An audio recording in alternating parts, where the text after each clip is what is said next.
Hi friends, दोस्तों जैसा कि मैं आपको पहले भी बता चुका हूं कि मेरे चैनल पर एक प्लेलिस्ट है जिसका नाम है स्पोकन इंग्लिश लेसन्स। इस प्लेलिस्ट में अगर आप देखेंगे तो वीडियोस आपको मिलेंगे जहां मैं एक एक स्टेप करके आप ये बता रहा हूं कि आप इंग्लिश कैसे सीख सकते हैं। क्योंकि कई स्टूडेंट्स की ये डिमांड होती है या थी कि सर आप हमको ये बता दो कि हम एक एक स्टेप करके अगर सीखना चाहें तो कैसे सीख सकते हैं। वैसे समझ में नहीं आता कौन सा टॉपिक पढ़ें कौन सा टॉपिक नहीं पढ़ें। तो मेरे चैनल पर तो बहुत सारी प्लेलिस्ट है, तो उनमें एक प्लेलिस्ट है जिसका नाम है स्पोकन इंग्लिश लेसन्स। अच्छा दोस्तों, इसमें हम पहले और लेसन्स कर चुके हैं। आज उसी कड़ी में आज जो लेसन हम करने जा रहे हैं वो है स्पोकन इंग्लिश लेसन 11 पार्ट 2। अच्छा दोस्तों, अगर आपने इसके पहले के लेसन्स नहीं देखे तो मैं आपको यही सजेस्ट करूंगा कि आपको पहले के लेसन्स भी देखने चाहिए, जिससे कि ये लेसन आपकी समझ में अच्छी तरह से आ सके। अच्छा दोस्तों, आज हम क्या करने वाले हैं? आज हम करेंगे इंट्रोडक्टरी देयर फ्यूचर फॉर्म और उसमें हम करेंगे क्वेश्चंस। इसका जो पार्ट 1 है, लेसन 11 पार्ट 1, उसमें हमने स्टेटमेंट्स किया था कि हमको कोई बात अगर बतानी हो तो हम कैसे बता सकते हैं। आज हम सीखेंगे इंट्रोगेटिव सेंटेंसेस, यानी क्वेश्चन, सवाल पूछना है तो कैसे पूछ सकते हैं। अच्छा दोस्तों, ये इंट्रोडक्टरी देयर क्या होता है ये हमको समझना चाहिए। ये बात मैं पहले कई बार बता चुका हूँ, लेकिन मैं आज आपको फिर से बता देता हूँ। इंट्रोडक्टरी का मतलब है दोस्तों परिचय देने वाला। तो परिचय देने वाला देयर, ये इसका मीनिंग हुआ। इसका मतलब क्या हुआ, ये किस प्रकार के सेंटेंसेस में यूज होता है ये स्ट्रक्चर। तो दोस्तों, जब भी हम किसी आदमी के बारे में, किसी चीज़ के बारे में, किसी जगह के बारे में किसी को बताते हैं तो बताते हैं यानी उसका परिचय देते हैं। जैसे आप अगर कहें ना कि मेरे गांव में एक आदमी है जो बहुत ही ताकतवर है, तो अगर हम ऐसा बता रहे हैं तो हम उस आदमी जो ताकतवर है और आपके गांव में है उसका परिचय दे रहे हैं, किसी को उसके बारे में बता रहे हैं। इस प्रकार के सेंटेंसेस बनाने के लिए ही ये जो स्ट्रक्चर होता है इंट्रोडक्टरी देयर का, इसका इस्तेमाल होता है। तो दोस्तों, इसका हम प्रेजेंट और पास्ट पहले ही कर चुके हैं। ये फ्यूचर में आज ये स्ट्रक्चर आज हम कंप्लीट कर लेंगे, ख़त्म हो जाएगी हमारी क्लासेस की।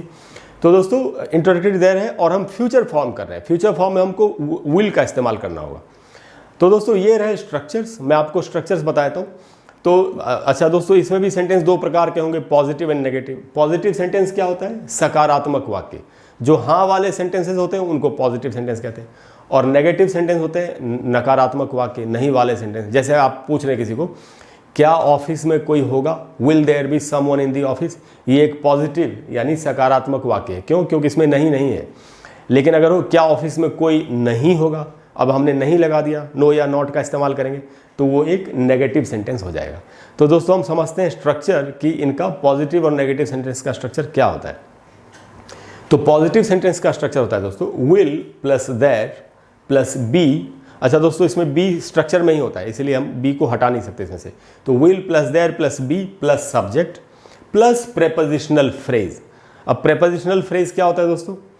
तो आप जैसा कि आपको नाम से लग रहा होगा, प्रेपोजिशनल फ्रेज यानी ऐसा फ्रेज जिसमें कोई प्रेपोजिशन हो। फ्रेज क्या होता है हमको ये भी समझना चाहिए। हालांकि मैं पहले भी कई बार बता चुका हूँ, लेकिन फिर भी मैं आपको बताता हूँ।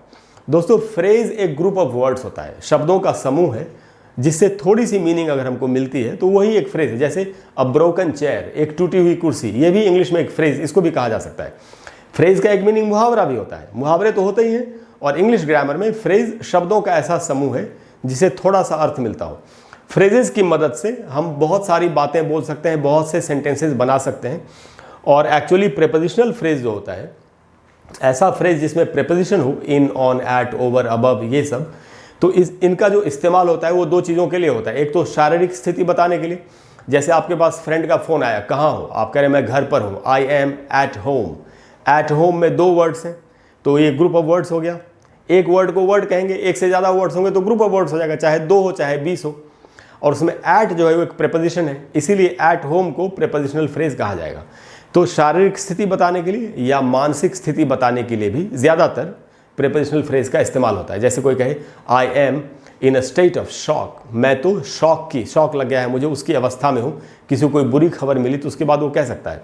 तो इन अ स्टेट ऑफ शॉक, अब इसमें 5 वर्ड्स हैं, इसमें इन प्रेपोजिशन है, इसीलिए इसको एक प्रेपोजिशनल फ्रेज कहा जाएगा।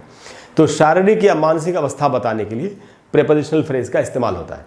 तो इसमें प्रेपोजिशनल फ्रेज स्ट्रक्चर में होना चाहिए, उससे आपको सेंटेंसेस बनाने में आसानी होगी। तो दोस्तों, ये था पॉजिटिव का स्ट्रक्चर। अब हम आते हैं नेगेटिव के स्ट्रक्चर पे।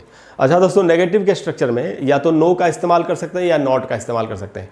जो दूसरे स्ट्रक्चर्स होते हैं उनमें नो और नॉट एक साथ यूज हो जाते हैं, दोनों में से कोई एक साथ मतलब दोनों में से कोई भी एक बार में यूज करेंगे, स्ट्रक्चर पर कोई फर्क नहीं पड़ता। लेकिन इसमें अगर नो यूज़ करेंगे तो दूसरा स्ट्रक्चर होगा, नॉट यूज़ करेंगे तो दूसरा स्ट्रक्चर होगा। थोड़ा सा ध्यान देने की ज़रूरत है, कोई ज़्यादा मुश्किल नहीं है, आपकी समझ में आ जाएगा। तो मैं पहले आपको नो वाला बताता हूँ। तो दोस्तों नेगेटिव सेंटेंस का स्ट्रक्चर है will plus there plus be plus no plus subject plus prepositional phrase. इसमें क्या ध्यान देना है, ये जो नो है वो बी के बाद आया है, लेकिन अगर नॉट का इस्तेमाल करेंगे तो वो बी के पहले आएगा, बस इतना फ़र्क है, वो भी मैं आपको बता देता हूँ। तो ये रहा दोस्तों नॉट वाला structure, will plus there plus not plus be plus subject plus prepositional phrase, इतना ही अंतर है। अच्छा दोस्तों, ये जो नॉट वाला स्ट्रक्चर है आप इसका शॉर्ट फॉर्म यानी कि कॉन्ट्रैक्टेड फॉर्म भी बना सकते हैं।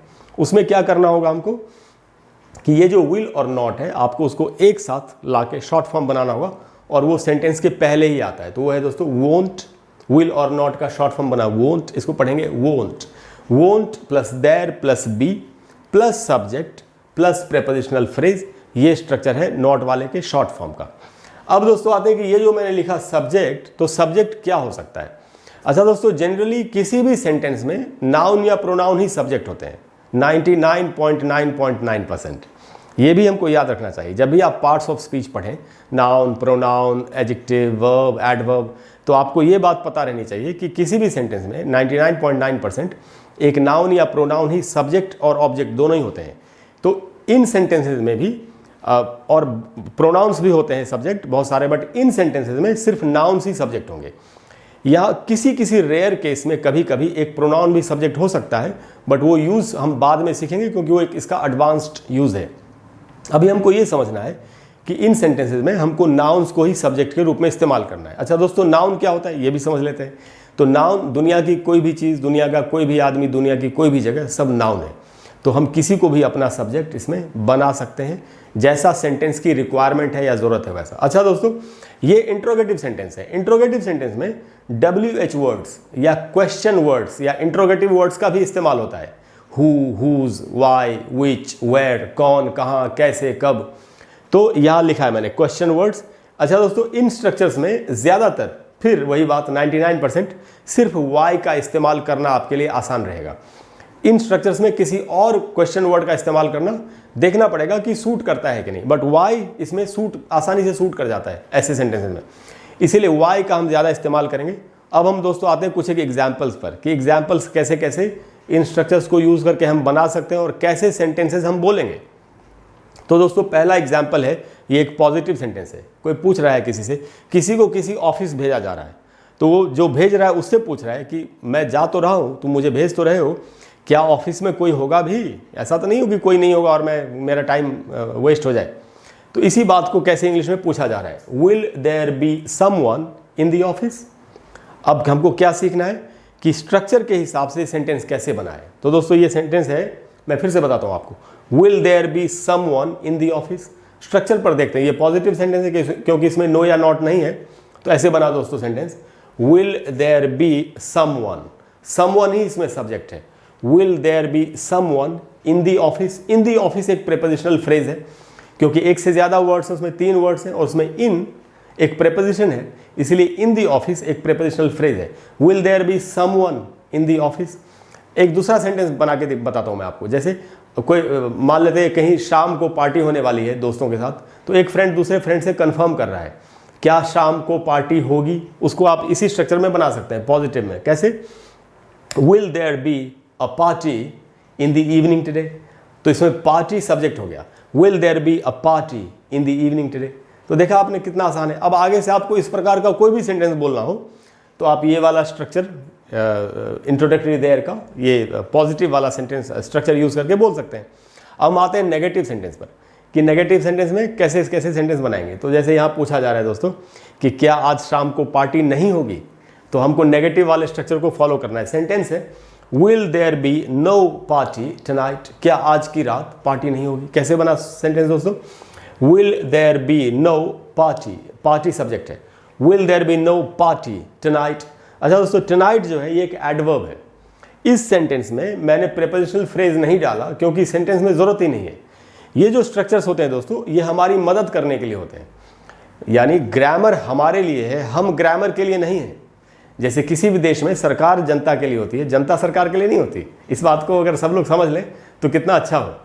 तो ग्रामर हमारी सुविधा के लिए बना है, हम ग्रामर की सुविधा के लिए नहीं बने। इसीलिए ये जो स्ट्रक्चरस होते हैं ये हमको ये बताते हैं कि इस प्रकार का सेंटेंस ऐसे बनता है। उन स्ट्रक्चर्स में आप थोड़ा फेर बदल कर सकते हैं सेंटेंस की रिक्वायरमेंट के हिसाब से। सेंटेंस में जैसी ज़रूरत होगी उसके हिसाब से हम स्ट्रक्चर को यूज़ करेंगे। तो चूंकि इस सेंटेंस में प्रीपोजिशनल फ्रेज की जगह ही नहीं है, कोई रिक्वायरमेंट ही नहीं थी, इसलिए मैंने डाला नहीं। लेकिन टनाइट जो है वो एक एडवर्ब है, एडवर्ब ऑफ टाइम है। तो will there be no party tonight, ऐसा कोई पूछ रहा है। अच्छा, अगर जिससे पूछा उसने कि आज शाम को पार्टी नहीं होगी, अगर उसने कहा कि हाँ पार्टी नहीं होगी आज, तो वो पूछ सकता है क्यों, पार्टी क्यों नहीं होगी। तो क्यों के लिए क्या करेंगे दोस्तों, WH वर्ड यूज़ करेंगे, वाई। WH वर्ड अगर किसी भी, मैं आपको एक बात बता रहा हूँ जो आपको ध्यान से सुननी चाहिए, किसी भी स्ट्रक्चर में, चाहे वो टेंस का ही कोई भी स्ट्रक्चर हो, जब भी आपको एक WH वर्ड, WH से शुरू होने वाले, या क्वेश्चन वर्ड भी बोल सकते हैं, या इनको इंट्रोगेटिव वर्ड्स भी बोला जाता है, आपको यूज़ करने हो तो इंट्रोगेटिव सेंटेंस के साथ यूज़ करेंगे।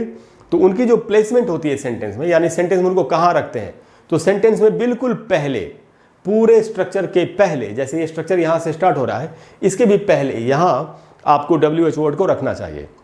इसीलिए मैंने भी वाई को सबसे पहले रखा है कि क्यों भाई आज शाम को पार्टी क्यों नहीं होगी।